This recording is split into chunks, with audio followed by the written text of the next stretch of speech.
ZEE5 app download ಮಾಡಿ ಮತ್ತು ಸಂಪೂರ್ಣ ಸಂಚಿಕೆಗಳನ್ನು ಉಚಿತವಾಗಿ ನೋಡಿ. ಹೇಳಿ ಪ್ರಜ್ವಲ್, ಹೇಗೆ ನಡೀತಿದೆ ನಿಮ್ಮ ಕೆಲಸ? ಅಮ್ಮನ ಬಗ್ಗೆ ಏನಾದರೂ ಲೀಡ್ ಸಿಗ್ತಾ? ಇಲ್ಲ ಸರ್, ತುಂಬ ಕಷ್ಟ ಆಗ್ತಿದೆ. ಅಂದರೆ ನಾನು ಈ ಚಿತ್ರ ತಗೊಂಡು ಬೇರೆ ಬೇರೆ ಡಿಟೆಕ್ಟಿವ್ ಏಜೆನ್ಸಿಗೆ ಕಳಿಸಿದ್ದೆ. ನನ್ನ ಸೋರ್ಸಸ್ ಮತ್ತು ಡಿಪಾರ್ಟ್ಮೆಂಟ್ ಆಫೀಷಿಯಲ್ಸ್ಗೂ ಇನ್ಫಾರ್ಮ್ ಮಾಡಿದ್ದೆ. ಇನ್ನೂ ಯಾರ ಹತ್ರನೂ ಪಾಸಿಟಿವ್ ಆಗಿ ರೆಸ್ಪಾನ್ಸ್ ಬಂದಿಲ್ಲ. ಹಾಗಾದರೆ what's you next move? Sir, ನೀವು ಏನು ಅಂದ್ಕೊಳ್ಳಲ್ಲ ಅಂದರೆ ಒಂದು ಐಡಿಯಾ ಸಜೆಸ್ಟ್ ಮಾಡ್ತೀನಿ. No problem, go head. ನಾವು ಈ ಥರ ಹುಡುಕ್ತಿದ್ರೆ ತುಂಬ ಟೈಮ್ ಬೇಕಾಗುತ್ತೆ ಅನಿಸುತ್ತೆ. ದೇವರಾಜಪ್ಪ ಬಿಡಿಸಿರೋ ನಿಮ್ಮ ತಾಯಿ ಚಿತ್ರನ ಮೀಡಿಯಾದಲ್ಲಿ ನ್ಯೂಸ್ ಪೇಪರಲ್ಲಿ ಆ್ಯಡ್ ಕೊಡೋಣ. ಇವ್ರ ಬಗ್ಗೆ ಇನ್ಫಾರ್ಮೇಶನ್ ಕೊಟ್ಟರೆ ಕ್ಯಾಶ್ ಪ್ರೈಸ್ ಕೊಡ್ತೀವಿ ಅಂತ ಹೇಳಿದರೆ ಹೇಗಿರುತ್ತೆ? ಈ ಥರ ಮಾಡಿದರೆ ವಿಷಯ ಬೇಗ ರೀಚ್ ಆಗುತ್ತೆ.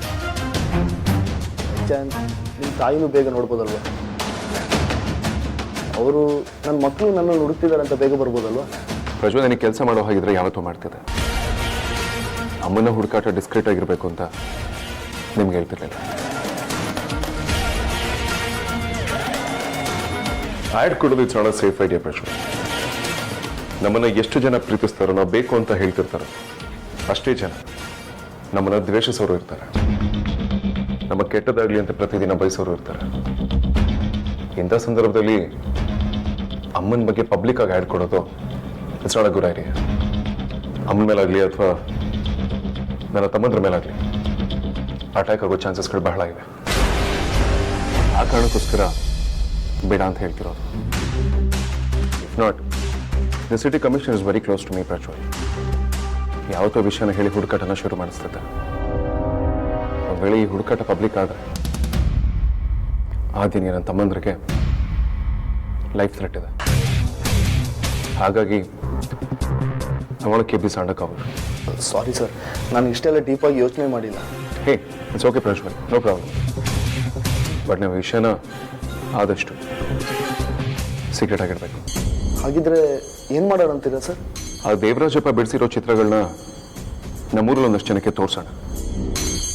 ಸುಮಾರು ಜನ ಗೊತ್ತಿಲ್ಲ ಅಂತಲೇ ಹೇಳಬಹುದು, ಆದರೆ ಕೆಲವರಾದರೂ ಅದ್ರ ಬಗ್ಗೆ ರಿಯಾಕ್ಟ್ ಮಾಡೇ ಮಾಡ್ತಾರೆ.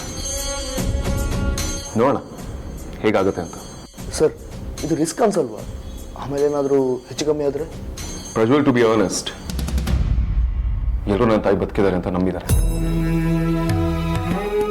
ನನಗೆ ಅಮ್ಮ ಬದುಕಿದ್ದಾರೆ ಅಂತ ನಂಬಿಕೆ ಇಲ್ಲ. ಆದರೂ ನಾನು ಇದಕ್ಕೆ ಯಾಕೆ ಒಪ್ಕೊಂಡೆ ಗೊತ್ತಾ? ಅಮ್ಮ ಸಿಗದೆ ಇದ್ರು ನಮ್ಮ ಹಿಂದೆ ಪಿತೂರಿ ಮಾಡ್ತಿದ್ರಲ್ಲ, ಅವ್ರುಗಳು ಸಿಕ್ಕಿದ್ರೆ ಸಾಕು ಅಂತ. ಪಿತೂರಿನ? ಅಷ್ಟಾಗಿಲ್ಲ ಸರ್. ಧ್ರುವ ಅಮ್ಮನ ಹುಡುಕಾಟದಲ್ಲಿದ್ದಾಗಲೇ ಅವನ ಮೇಲೆ ಅಟ್ಯಾಕ್ ಆಗಿದ್ದು ಅಂತ ನನಗೆ ಇವಾಗ ಕ್ಲಾರಿಟಿ ಬರ್ತದೆ. ಅದನ್ನು ಮಾಡಿದ್ದು ಯಾರು ಅಂತ ನಮಗೆ ಗೊತ್ತಾಗಬೇಕು ಅಂದರೆ ಈ ಹುಡುಕಾಟ ಖಂಡಿತವಾಗ್ಲೂ ಅದಕ್ಕೆ ಸಹಾಯ ಮಾಡುತ್ತೆ ಅನ್ನೋದು ನನ್ನ ಒಪಿನಿಯನ್. ಹೇಗಿದ್ರು ನಾವಿಬ್ರು ನಾಳೆ ಊರಿಗೆ ಹೋಗ್ತಾ ಇದೀವಲ್ಲ, ಮೀನ್ ವೈಲ್ ಆ ದೇವರಾಜಪ್ಪನ ಹತ್ರ ಒಂದ್ಸಲ ಮಾತಾಡಿ. ಶೂರ್ ಸರ್, ನೀವು ನಿಮ್ಮ ತಾಯಿ ಬದುಕಿಲ್ಲ ಅಂದ್ಕೊಂಡಿರ್ಬೋದು, ಆದರೆ ಅದು ಸುಳ್ಳಾಗಿರಲಿ. ಪಶ್ಚಾತ್ತಾಪ ಪಟ್ಟರೂ ಪರವಾಗಿಲ್ಲ ಸರ್, ನಿಮ್ಮ ತಾಯಿ ಬದುಕಿರಲಿ. ಆ ದಿನ ಆದಷ್ಟು ಬೇಗ ಬರಲಿ ಅಂತ ಆ ದೇವ್ರ ಹತ್ರ ನಾನು ಕೇಳ್ಕೊತೀನಿ ಸರ್. ನೀವು ಹೇಳ್ದಾಗೆ ಆಗಲಿ. ಈ ಥರ ಚಮತ್ಕಾರ ಆಗುತ್ತೆ ಅಂದರೆ ನನಗಿಂತ ಖುಷಿ ಪಡೋರು ಯಾರೂ ಇರೋದಿಲ್ಲ. ಈ ವಿಷಯ ಯಾವುದೇ ಕಾರಣಕ್ಕೂ ಆದ್ಯಾಗಲಿ ಅಥವಾ ವಿಕ್ರಾಂತ್ಗಾಗಲಿ ಗೊತ್ತಾಗಬಾರ್ದು. ಇನ್ಫ್ಯಾಕ್ಟ್ ಅಮೂಲ್ಯಾಗೋ ಗೊತ್ತಾಗೋದು ಬೇಡ. ಕಾನ್ಫಿಡೆನ್ಷಿಯಲ್ ಆಗಿದೆ. ಸರಿ ಸರ್.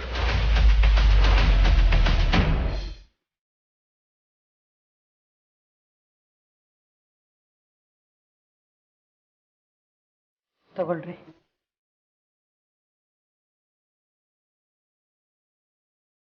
ಯಾರ್ರಿ ಅವರೆಲ್ಲ? ನಿಮ್ಮ ಸ್ನೇಹಿತರು ಅಂತ ಬೇರೆ ಹೇಳ್ಕೊಂಡು ತಿರ್ಗಾಡ್ತಾರೆ. ಅವ್ರ ಸವಸನೆಲ್ಲ ಯಾಕೆ ಮಾಡ್ತೀರಾ? ಅಪ್ಪಪ್ಪ, ಅವ್ರು ನೋಡೋ ನೋಟನೇ ಸರಿ ಇಲ್ಲ ಗೊತ್ತಾ? ನಮ್ಮ ಮಂಜು ಜೊತೆಗೆ ಎಷ್ಟು ಕೆಟ್ಟದಾಗಿ ನಡ್ಕೊಂಡ್ರು.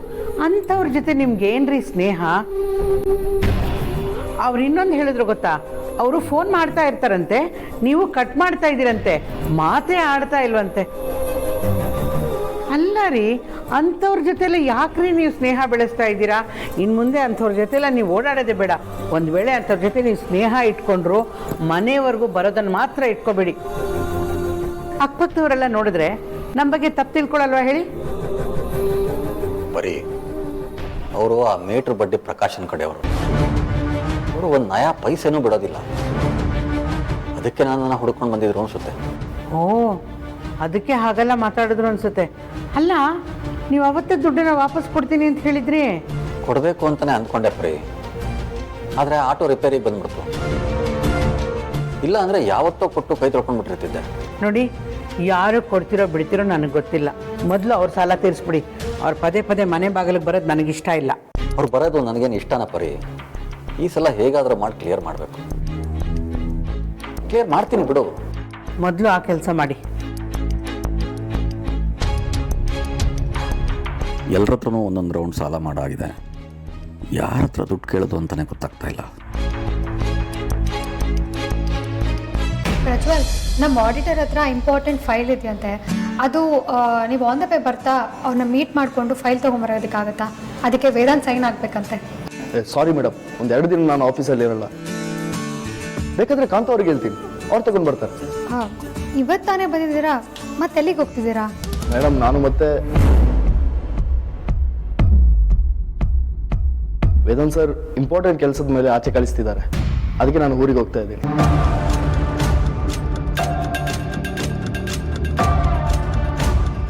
ಸರಿ, ಹಾಗಿದ್ರೆ ಹೋಗಿ ಬನ್ನಿ. ನಾನು ಕಾಂತನ ಹತ್ರ ತರಿಸ್ಕೊಳ್ತೀನಿ. ಸರಿ ಮೇಡಮ್.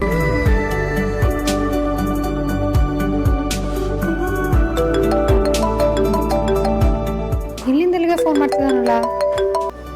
ಹಲೋ,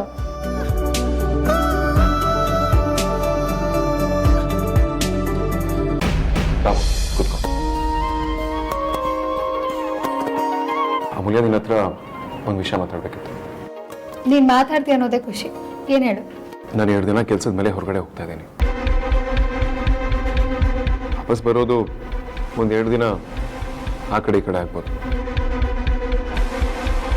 ನೀವು ಸಾರ್ಥಕ್ ವಿಕ್ರಾಂತ್ ಆಫೀಸ್ ಕಡೆ ಗಮನ ಹರಿಸಿ. ನಾನಿಲ್ಲ ಅಂತ ಮನೇಲೇ ಕೂತ್ಕೊಂಡು ಟೈಮ್ ಪಾಸ್ ಮಾಡಿ. ದೋಣಿ ಬೇರೆ ಬೇರೆ ಆದರೂ ನದಿ ಮಾತ್ರ ಒಂದೇ. ಪ್ರಜ್ವಲ್ ಮತ್ತೆ ಇವನು ಇಬ್ರು ಒಟ್ಟಿಗೆ ಹೋಗ್ತಿರ್ಬೋದಾ? ಬಜಾರಿ, ನಿನಗೆ ಹೇಳ್ತಿರೋದು. ಹಾಂ, ಗೊತ್ತಾಯ್ತು. ಆದರೂ ನಿಮ್ಮ ಪ್ರಯಾಣ ಯಾವ ಕಡೆ ಅಂತ ಕೇಳ್ಬೋದಾ? Business meeting. 2 ದಿನ ಅಷ್ಟೇ ತಾನೇ. ನಾನು ನಿನ್ನ ಜೊತೆ ಬರ್ತೀನಿ. ಯಾಕೋ ತುಂಬ ಬೋರ್ ಆಗಿ ಹೋಗ್ಬಿಟ್ಟಿದೆ. ಮೋಸ್ಟ್ಲಿ ಹೊರಗಡೆ ಹೋಗ್ಬೇಕು ತುಂಬ ದಿನ ಆಯ್ತಲ್ವಾ, ಅದಕ್ಕೆ ಅನಿಸುತ್ತೆ. ಅಮೂಲ್ಯ, ಸಾರಿ, ಬೇಜಾರು ಮಾಡ್ಕೋಬೇಡ. ಈ ಸಲ ನಿನ್ನನ್ನು ಕರ್ಕೊಂಡು ಹೋಗೋದಕ್ಕಾಗಲ್ಲ. ಯಾಕೆ? ನಾನು ನಿನ್ನ ಹೆಂಡ್ತಿ ಅಲ್ವಾ? ಹಾಗಲ್ಲ ಬಜಾರಿ, ನನ್ನ ಮೀಟಿಂಗ್ ಒಂದೇ ಕಡೆ ಇರೋದಿಲ್ಲ, ಶಿಫ್ಟ್ ಆಗ್ತಾನೆ ಇರುತ್ತೆ.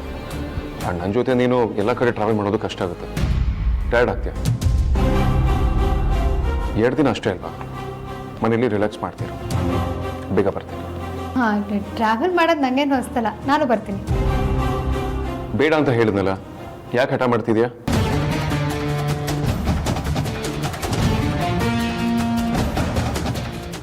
ZEE5 ಆಪ್ ಡೌನ್ಲೋಡ್ ಮಾಡಿ ಎಲ್ಲಾ ಸಂಚಿಕೆಗಳನ್ನು ಸಂಪೂರ್ಣ ಉಚಿತವಾಗಿ ನೋಡಿ.